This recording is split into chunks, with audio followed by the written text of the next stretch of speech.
Good morning student. Chapter 9 की जैसे हमने कल ऑफलाइन क्लास में एक्सरसाइज 9.4 की थी, आज हम उसकी एक्सरसाइज नंबर 9.5 कर रहे हैं। टोटल 6 एक्सरसाइजेज ही हैं इस चैप्टर में और बताया था आपको मोस्ट इम्पॉर्टेंट है। ये 9 चैप्टर ही आपका 16 मार्क्स का क्वेश्चन कवर कर देता है। Most of the time complete question 16 marks का 9 चैप्टर में से बनता है आपका। तो आज हम 9 चैप्टर का रूल सीखेंगे। इसमें क्या है, अभी तक जो हमने किए ना, अभी तक जितने भी क्वेश्चंस किए हैं उसके अंदर पर्टिकुलर इंटीग्रल हमने e⁻ax का सीखा है, साइन का सीखा है, कॉस का सीखा है और हमने अलजेब्राइक फंक्शंस का सीखा है। जितने भी जो भी हमारे अलजेब्राइक फंक्शंस हैं उनका हमने सीखा है। अलजेब्राइक जैसे x का सिखाया था मैंने आपको, x+1 का सिखाया था या x² का सिखाया था, ये सारी चीज़ें सीखी है। और कांस्टेंट का भी सीख चुके हैं हम। सिंगल वाले में जैसे ओनली 2 लिखा हुआ है तो उसमें सिखाया था ना e⁻0x लिख सकते हो। तो आज हम जो सीख रहे हैं, हम सीख रहे हैं जब ये प्रोडक्ट में आ जाते हैं तो हमें किस तरह से सॉल्व करना है ऐसे क्वेश्चंस को। तो प्रोडक्ट वाले क्वेश्चंस देखो कैसे सॉल्व करना है। d²y/dx² plus y = x e⁻2x। ये अब हम क्या करेंगे, इसको सबसे पहले इसको सिंबॉलिक फॉर्म में लिखेंगे। सिंबॉलिक फॉर्म में लिखेंगे d² + 1 के बाहर y = x e⁻2x। ये सिंबॉलिक फॉर्म है। सिंबॉलिक फॉर्म के बाद ऑक्सिलरी इक्वेशन बताई थी। ऑक्सिलरी इक्वेशन में क्या करते हैं, जो y का कोएफिशिएंट होता है उसको =0 उसको इक्वेट करते हैं 0 से। अब यहाँ से d की वैल्यू क्या आई आपके पास, प्लस माइनस रूट के अंदर -1, तो ये क्या आ गई प्लस माइनस आयोटा। तो हमारा CF यानी कि कॉम्प्लीमेंट्री फंक्शन क्या बनेगा, C1 cos x + C2 sin x। ये कैसे बना, क्योंकि हम यहाँ पे 0 प्लस इसको कैसे लिख सकते हैं, मैंने पहले भी बताया था 0 + माइनस ऐसे। तो यानी ये alpha plus minus iota beta से कंपेयर हुआ, तो अल्फा का काम कर रहा है 0। इसका सॉल्यूशन था e⁻α x C1 cos βx C2 sin βx। तो e⁻0 1 होती है तो इसलिए e नहीं लिखा, C1 cos x + C2 sin x, ये CF। फिर हमें क्या फाइंड आउट करना है, PI यानी कि पर्टिकुलर इंटीग्रल। तो पर्टिकुलर इंटीग्रल में 1/, ये लिखा और यहाँ लिखा x e⁻2x। अब मैं आपको ये सिखा रही हूँ कि e यानी कि एक्सपोनेंशियल फंक्शन के साथ में अगर कोई भी फंक्शन प्रोडक्ट में है तो हम उसको कैसे सॉल्व करते हैं। एक्सपोनेंशियल फंक्शन के साथ कोई भी फंक्शन प्रोडक्ट में है तो उसको ऐसे सॉल्व करेंगे, e आगे आ जाएगा e⁻2x और हमें क्या करना है, d को चेंज करना है d + a में। क्या कन्वर्ट करना है, d to d + a। इस क्वेश्चन में a का काम कौन कर रहा है, x का कोएफिशिएंट e की पावर में 2, तो d को चेंज करना है मुझे d + 2 में। तो अब हम क्या कर रहे हैं, जहाँ d है d को d + 2 में चेंज कर रहे हैं और ऊपर के पूरे के ऊपर होल स्क्वायर और ये x as it is. d को चेंज कर दिया मैंने d + 2 में, तो d आ गया d + 2 और ऊपर स्क्वायर आ गया। तो अब e⁻2x एज इट इज, इसका होल स्क्वायर खोल लो, a² + b² + 2ab, ये आ गया। अब इसको सिंप्लीफाई करते हैं। इसको सिंप्लीफाई करके हमने किया तो ये बन गया d² + 4d + 5 और यहाँ पर आ गया आपके पास x। अब हमें क्या करना है, ये जो e है इसको आप भूल जाओ, ये एज इट इज़ चलेगा, अब इसका कोई यूज़ नहीं है, ये एज इट इज़ लिखते रहना आ गया आपने। अब हमें किसका रूल करना है, हमें इसका करना है, ये x जो लिखा है हमने, ठीक है। तो इस x का रूल कैसे करना है हमने, देखो यहाँ पर 5 कॉमन लिया, ये आ गया d²/5। बताया था ना, जहाँ पर जो चीज़ नहीं है हम कॉमन ले रहे हैं वहाँ डिवाइड में चली जाएगी। यहाँ 5 था, यहाँ 1 हो गया, ये x आ गया। तो e⁻2x, ये 5 यहाँ पर है, हम इसको लिख सकते हैं 1 + d²/5 + 4d/5, यहाँ पे आ गया x। e⁻2x/5 as it is. अब इसको नीचे से ले जाके, कल सीखा था ना कैसे लिखना है, नीचे से ले जाके ऊपर करना है हमने, लिखना है इसको, और इसकी पावर कितनी आ जाएगी, -1, क्योंकि जब हम नीचे से ऊपर इसको लिखते हैं तो पावर में क्या हो जाएगा, साइन चेंज हो जाएगा पावर का। तो यहाँ पे पॉजिटिव से ये क्या आ गई आपकी, नेगेटिव पावर आ गई, तो ये 1 है तो ये ऊपर जाके क्या हो जाएगी, -1। अब आपको मैंने सिखाया था यहाँ कौन सा रूल अप्लाई हो रहा है, यहाँ पर मैंने आपको 2 रूल्स लर्न करने के लिए दिए थे एक्सरसाइज के। तो यहाँ से ये रूल अप्लाई हो रहा है, 1 - d plus D square minus D Q plus dash dash, इस टाइप से आएंगे आपके पास। ठीक है, अब इसी रूल के अकॉर्डिंग ये प्लस है ये माइनस है, तो हम इसको ओपन कर रहे हैं। E raise to power 2x upon 5 1 minus ये हो गया, फिर आगे d का स्क्वायर होगा। वो मुझे क्यों नहीं लेने की ज़रूरत, मुझे ये देखना है कि मेरा ये फंक्शन क्या है। ये फंक्शन x है, हम इस x का हमें क्या करना पड़ेगा, डेरिवेटिव। तो देखो x का डेरिवेटिव एक बार हुआ 1, सिखाया था ना कल कि कितने टाइम्स डेरिवेटिव कर सकते हैं। तो 1 का डेरिवेटिव अगर हम दोबारा करेंगे तो 0, तो दैट मीन्स कि इसके जो सेकंड डेरिवेटिव होगा वो क्या होगा, 0, थर्ड डेरिवेटिव भी 0, फोर्थ भी 0, ये सारे डेरिवेटिव इसके 0 होंगे। तो इसलिए हम लोग क्या कर रहे हैं, इसको यहीं तक ओपन किया है, क्योंकि आगे इसका स्क्वायर ओपन करेंगे तो मुझे डी स्क्वायर की ज़रूरत नहीं है। तो ये डिपेंड करेगा इसकी पावर के ऊपर, ये कितनी पावर है उतने टाइम से हमें ओपन करना पड़ेगा।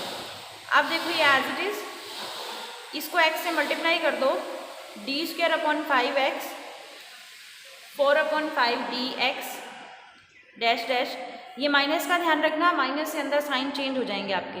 अब हम क्या करेंगे, इसको सॉल्व करेंगे, सिंप्लीफाई करते हैं। अब इसको सिंप्लीफाई करके देखो क्या बना। देखो नेक्स्ट पेज पे करते हैं हम कि इसको सिंप्लीफाई करने से क्या चीज़ें पॉसिबल हैं। इसको सिंप्लीफाई करने से हमारे पास आया E raise to power 2x upon 5 as it is,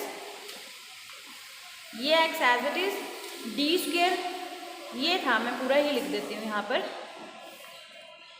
मैंने ब्रैकेट ओपन कर लिया, 4/5 dx, ये E raise to power 2x upon 5, ये x as it is, D square means इसका 2 टाइम्स डेरिवेटिव करो, तो x का 2 टाइम्स डेरिवेटिव क्या हो जाएगा आपका, 0 हो जाएगा, और x का 1 टाइम डेरिवेटिव क्या हो गया, 1। तो अब हमारे पास क्या इक्वेशन आ चुकी है, x माइनस 4/5। इसको अंदर प्रोडक्ट कर सकते हो, नहीं तो ऐसे भी रख सकते हो, सिंप्लीफाई करना हो तो ये 1/5 अंदर प्रोडक्ट हो जाएगा, E raise to power 2x x/5 minus 4/25। अब लास्ट में सॉल्यूशन कैसे फाइंड आउट करना है, complete solution, that is CF plus PI।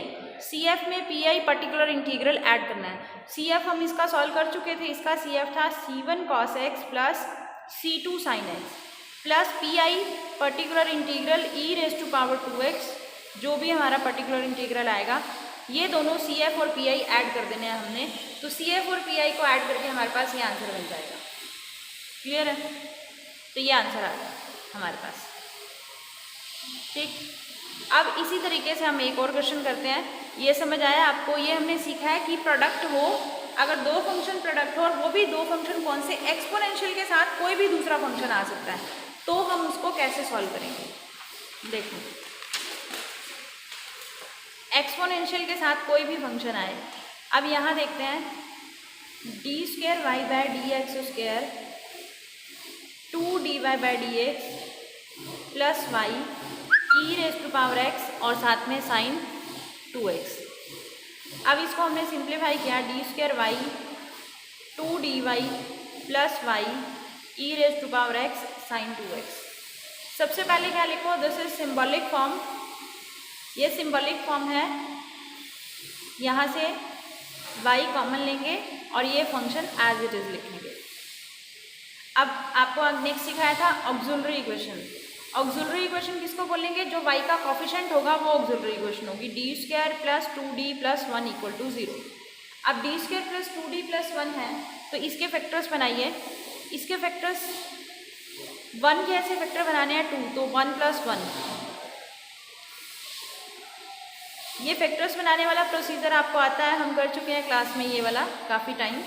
तो ये आ गया d plus 1 d plus 1, that is d की वैल्यू 2 टाइम्स आ गई -1 -1। तो इसका CF कॉम्प्लीमेंट्री फंक्शन कैसे होगा, C1 प्लस C2x, क्योंकि 2 टाइम्स रिपीट हुआ है E raise to power x, या ये 2 टाइम्स रिपीट हुआ है इसलिए ऐसे लिखा हमने। क्लियर, ये CF। फिर PI पर्टिकुलर इंटीग्रल होता है 1 upon D square plus 2d plus 1 और यहाँ E raise to power x into sine 2x। तो पर्टिकुलर इंटीग्रल कैसे फाइंड आउट करेंगे, वही सेम तरीका, E raise to power x मैंने बताया था आगे आएगा, और d चेंज होगा d प्लस a में, जहाँ जहाँ d है d को d प्लस a में चेंज करोगे, a का काम यहाँ पे कौन कर रहा है, 1 कर रहा है। E raise to power x as it is, इसका होल स्क्वायर ओपन कर दो,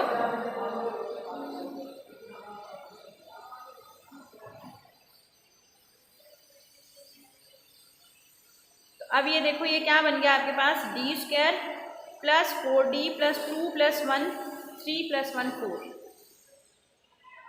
अब हमारा क्या रूल है, डी स्क्वायर को चेंज करना है माइनस ए स्क्वायर में, 2 का स्क्वायर हो गया 4। तो यहाँ ये बन गया -4 plus 4d plus 4 sine 2x, ये cancel, e raise to power x upon 4d into sine 2x रह गया। ठीक है, तो 1/d का मीनिंग मैंने क्या बताया था, सिंगल d नीचे हो तो उसका मतलब इंटीग्रेशन है, तो ये e raise to power x upon 4 as it is, ये इसकी इंटीग्रेशन होगी। अब साइन की इंटीग्रेशन क्या होती है, साइन की इंटीग्रेशन होती है माइनस कॉस और नीचे 2 आएगा, ये 4 और 2 8 हो गया। तो अब ये पी आई और ये सी एफ, इनको ऐड करके हमारे पास क्या आ जाएगा, वाई आ जाएगा। वाई किसके इक्वल आएगा, C F plus P I. C F plus P I करके आपके पास वाई मिल जाएगा। तो ये हमारा सी एफ है और ये हमारा पर्टिकुलर इंटीग्रल है, तो सी एफ में पी आई ऐड कर देना, कंप्लीट आंसर बन जाएगा। तो इस तरीके से हमने इसको सॉल्व किया। y इज इक्वल टू क्या आ जाएगा, C F plus P I. C F भी है हमारे पास और पी आई भी है। सी एफ हमने अभी अभी सॉल्व किया था, C1 plus C2x into e raise to power minus X, और पी आई किया है अभी हमने solve e raise to power x 8 sine 2x। ये इसी तरीके से नेक्स्ट वाला D square Y by D X square plus 2y is equal to X square e raise to power 3x plus e raise to power x cos 2x, ये बना। अब same way से सबसे पहले क्या जिससे लिखना है इसको, now we have to write symbolic form. सबसे पहले symbolic form D square Y plus 2y, सबसे फर्स्ट पहले क्या लिखोगे, सिंबॉलिक फॉर्म में कन्वर्ट करोगे इसको। अब देखो यहाँ पे हमने y कॉमन ले लिया, e raise to power 3x e raise to power x into cos 2x। तो यहाँ से अब हम ऑक्सिलरी इक्वेशन लेंगे। ऑक्सिलरी इक्वेशन क्या है, D square plus 2 is equal to 0, D आ गया -2 पे स्क्वायर रूट प्लस माइनस, और बताया था रूट के अंदर, स्क्वायर रूट के अंदर नेगेटिव क्या होगा, प्लस माइनस √2 आयोटा, ये बन गया। तो यहाँ पे सी एफ कॉम्प्लीमेंट्री फंक्शन कैसे होगा, C1 कॉस, क्योंकि यहाँ पे अल्फा का काम 0 कर रहा है तो e raise to power 0x बाहर, C1 cos beta x plus C2 sine beta x, ये तो C F e raise to power 0 1 हो गया, C1 cos √2x plus C2 sign √2x, ये हो गया। ये सी एफ फाइंड आउट हो गया हमारा। सी एफ के बाद हमें क्या करना है, पर्टिकुलर इंटीग्रल फाइंड आउट करना है, पी आई। पर्टिकुलर इंटीग्रल में क्या करोगे, डी स्क्वायर प्लस 2, और ये वाला जो क्वेश्चन है ये एज इट इज लिखोगे, e raise to power x cos 2x। अब ये दो क्वेश्चंस में ब्रेक हो गया हमारे। दो क्वेश्चन में कैसे ब्रेक हो गया, इस बीच में प्लस है तो हम इसको दो क्वेश्चंस की तरह ट्रीट करेंगे। दो पार्ट्स बन गए ये आपके पास पी आई के, तो हम इसको दो क्वेश्चंस की तरह ट्रीट कर रहे हैं, तो यहाँ पर ये चीज़ बन चुकी है। अब हमें वही रूल अप्लाई करना है। एक्सपोनेंशियल के साथ कोई फंक्शन प्रोडक्ट में आया, यहाँ पे भी एक्सपोनेंशियल के साथ कोई फंक्शन प्रोडक्ट में आया, तो क्या रूल है कि एक्सपोनेंशियल यानी ई रेज टू पावर 3x आगे आएगा, डी चेंज होगा डी प्लस ए, यानी डी चेंज होगा डी प्लस 3 में, ऊपर ये स्क्वायर अलग से आएगा और ये बाद वाला फंक्शन। सेम इसी वे से ये E raise to power x आगे आएगा, डी चेंज होगा डी प्लस ए में, और ये एज इट इज। अब देखते हैं इसको सिंप्लीफाई करके, होल स्क्वायर ओपन कर दो, a square plus b square plus 2ab, तो यहाँ पर बन गया आपके पास 6d प्लस 2, ये X square as it is. Same इसी वे से यहाँ पे भी होल स्क्वायर ओपन करो, a square plus b square plus 2ab plus 2, ये बन गया e raise to power 3x d square plus 6d plus 11, ये as it is d square plus 2d plus 3, ये आ गया cos 2x। अब cos वाले में cos का रूल अप्लाई करना है और x वाले में x का, यानी कि अलजेब्राइक फंक्शन में अलजेब्राइक वाला रूल अप्लाई करोगे और साइन cos में साइन cos का रूल अप्लाई करोगे। ठीक है, ये चीज़ हो गया। अब हम देखते हैं इसको सिंप्लीफाई करते हैं नेक्स्ट। नेक्स्ट सिंप्लीफिकेशन देखो क्या पॉसिबल है इसकी। हमारे पास आ गया e⁻³ 1 यहाँ x², ये बना है हमारे पास d² प्लस 6d प्लस 11, और सेकेंड पार्ट में बना है e⁻x 1/d² plus 2d plus 3, और यहाँ बन गया हमारे पास cos 2x। ठीक है, अब देखो यहाँ x² है तो अलजेब्राइक का रूल क्या था, कांस्टेंट टर्म कॉमन लेंगे। कांस्टेंट टर्म कॉमन ली 11, तो यहाँ रह गया 1, ये d²/11 प्लस 6d/11, और ये एज इट इज प्लस ये e⁻x। अब d² में तो क्या चेंज करना होता है, -a² में, तो -4, ये आ गया। ठीक है, अब e⁻3x/11 इसको नीचे से ऊपर ले जाओ, 1 plus d²/11 plus 6d/11 raise to power -1, e⁻x as it is, ये बन गया 2d-1, और ये आ गया cos 2x। अब e⁻3x/11 as it is, x² है तो 2 बार ओपन होगा, ये 2 बार ओपन होगा तो हम इसको कैसे लिख सकते हैं, 1 यहाँ पर जब रूल ओपन करेंगे, फिर यहाँ पर इसी का स्क्वायर तक ही खोल सकते हैं। क्यों? क्योंकि x² का मतलब है कितने टाइम्स डेरिवेटिव हो सकता है, ये 2 टाइम्स डेरिवेटिव हो सकता है, तो 2 बार डेरिवेटिव हो जाएगा इसका। तो 2 बार डेरिवेटिव हो जाएगा, तो बाकी वाले पोर्शन को सॉल्व करना है हमने। अब यहाँ देखो 1/2d-1 है, और ये है cos 2x। इसको सिंप्लीफाई करते हैं, ये e⁻3x ये एज इट इज आएगा, ये x² से अंदर प्रोडक्ट d²/11 के साथ x² माइनस 6d/11 के साथ x²।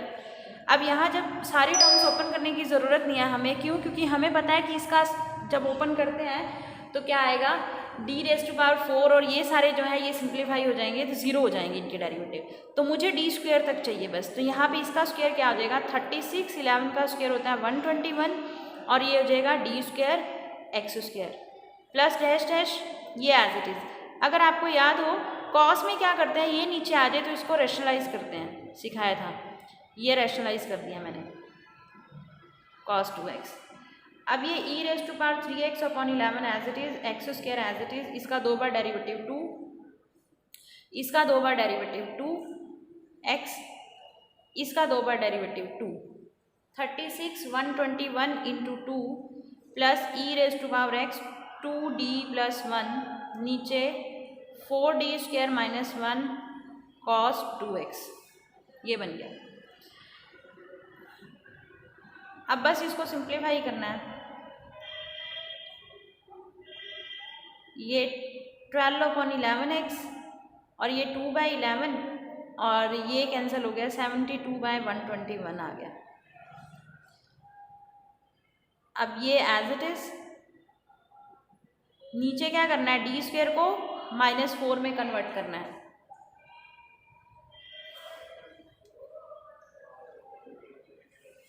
ठीक है, ये एज इट इज़, ये भी एज इट इज़। अब इसका एलसीएम ले लेना, ठीक है, तो इसका एलसीएम लेके सॉल्व करोगे, 121 यहाँ ये माइनस का 22 प्लस का 72, ये सॉल्व हो जाएगा। और ये फिलहाल ऊपर वाला as it is, -16 -1 cos 2x।